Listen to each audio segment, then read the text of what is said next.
correct. At first glance, this hearing appears routine.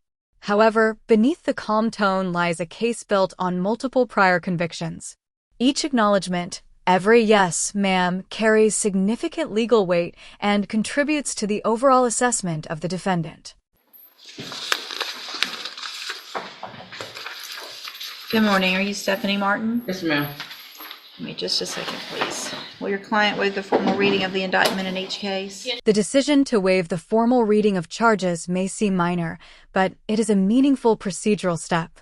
It indicates that the defense is not disputing the allegations and is likely moving directly toward a plea agreement, streamlining the process.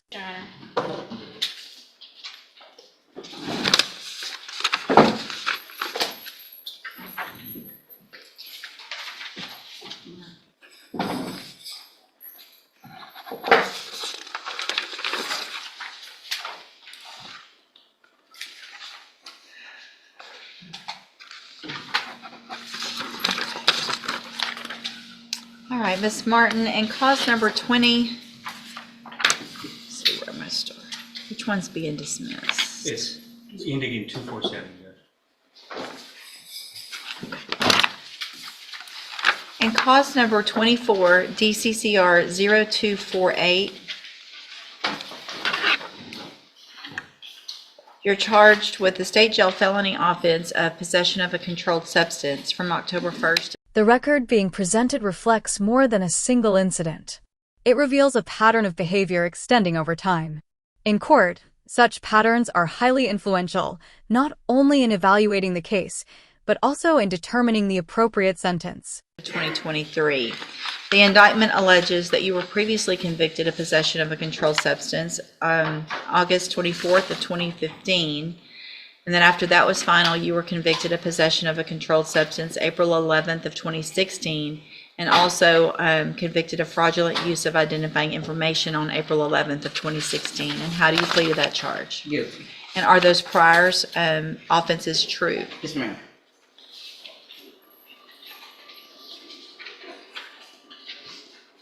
And then in cause number 23, DCCR 1850, you're charged also with the state jail felony offense of theft with previous convictions. Well, not also, but in that case, that's what you're charged with. And that's from July 14th of 2023. The indictment alleges you were previously convicted of theft August 14th of 2001, March 15th of 2006, September 8th of 2014, August 24th of 2015, April 11th of 2016, July 31st of 2018, January 28th of 2019, and then the indictment alleges those three prior other offenses of the possession of a controlled substance in two cases in that fraudulent. With one word, guilty, the course of the case is effectively set. There will be no trial and no jury deliberation. This raises an important consideration. Is this plea a strategic decision to minimize potential sentencing or the only viable option remaining? Use of identifying information. And how do you plead to that charge? Guilty. And are all of those prior convictions true? Yes, ma'am.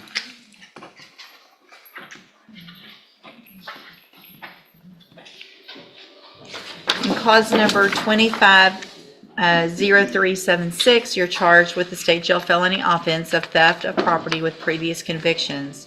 This offense date is from February 7th of 2025. It alleges all of those same prior theft offenses as well as the same prior state jail felony offenses. And how do you plead to that charge? Guilty. And again, are those prior convictions true? Yes, ma'am.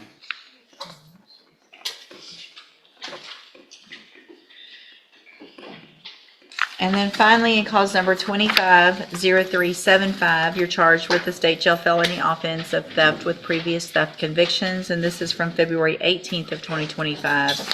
It also alleges all of those same prior theft cases as well as those other prior state jail felony cases, convictions. And how do you plead to that charge? Guilty. And again, are all of those prior convictions true? Yes, ma'am. In each of these cases, did you enter your pleas of guilty and true freely and voluntarily? Yes, ma'am. And did you plead guilty in each case because you actually did what they've charged you with? Yes, ma'am. In all of these cases, I have here on the computer some documents that have your signature on them that the state has marked as Exhibit Number 1.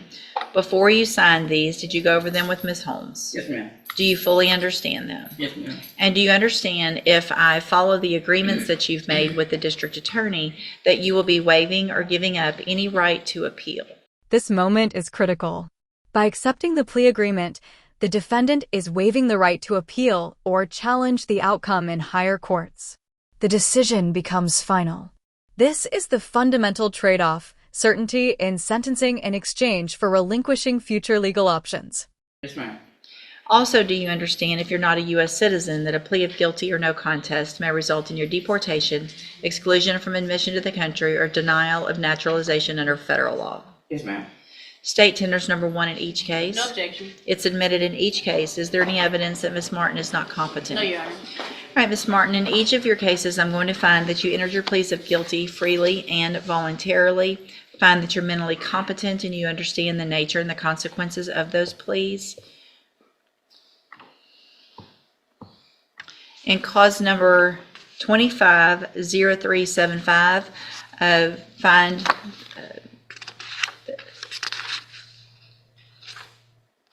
sorry, I'm looking, okay. In 30735, find sufficient evidence to find you guilty, and at this time find you guilty of the state jail felony offense of theft with prior convictions. Find all of the prior convictions true. Sentence you in accordance with your agreement to a term of 7 years in the institutional division of the Texas Department of Corrections. You will receive credit on that sentence for any time that you've been in custody that the law gives you the right to receive. In cause number 250376, also find sufficient evidence to find you guilty, and at this time find you guilty of theft with previous convictions. Find all of the previous convictions true. Sentence you in accordance with your agreement to a term of 7 years in the institutional division of the Texas Department of Corrections. You will also receive credit on that sentence for any time that you've been in custody that the law gives you the right to receive. Clause number 23, DCCR 1850, find sufficient evidence to find you guilty, and at this time find you guilty of the state jail felony offense of theft with previous convictions. Find all those prior convictions true. Sentence you in accordance with your agreement to a term of 7 years in the institutional division of the Texas Department of Corrections. You will also receive credit for that on that sentence for any time that you've been in custody that the law gives you the right to receive. And cause number 24, DCCR 0248, also find sufficient evidence to find you guilty, and at this time find you guilty of the state jail felony offense of possession of a controlled substance. Find all of those prior convictions true. Sentence you in accordance with your agreement to a term of 7 years in the institutional division of the Texas Department of Corrections. You will also receive credit on that sentence for any time that you've been in custody that the law gives you the right to receive. These will all run concurrently, which means together at the same time. So are we doing all this? All of it runs at the same time, yes, ma'am. I will also sign a dismissal in 24 DCCR 0247 as part of that agreement. Your Honor, I'm sorry. Yes, sir. The plea also contemplates the declination of prosecution of the unfiled possession of a controlled substance that appears in BPD number 2025002990. So the state has also, as part of this agreement, agreed not to pursue that specific case. Do you understand? So there's another possession case out there that Beaumont PD has, but that they haven't, either the labs haven't been done or whatever, it hasn't been indicted yet. What they're saying is they're not going to pursue that case. So it will not be indicted. You're not going to have to come back here and take care of that case. It's kind of like it's being dismissed before it really gets indicted. Does that make sense? Yes, ma'am. Okay. Did I print all 4? Yes. All right, so I'm going to hand you, in all 4 of these cases, the trial court certifications that shows these were agreements that I followed, and so you've waived your right to appeal. I have also handed you a written admonishment regarding your ineligibility to possess a firearm or ammunition. Because of the judgments entered against you, you're ineligible under Texas law to possess a firearm or ammunition. Possession of a firearm or ammunition could lead to charges against you. Firearm is a legal term, and you should read the written admonishments I provide you to see what devices qualify as a firearm. If you have questions about the laws that make you ineligible to possess a firearm or ammunition, or about how long that lasts, you can talk to Ms. Holmes. Okay. Yes, ma'am. I'm sorry, Mr. Director. Can I say one? Those are my kids right there. Can I just tell them bye? From here, yes, I'm ma'am. sorry I let y'all down.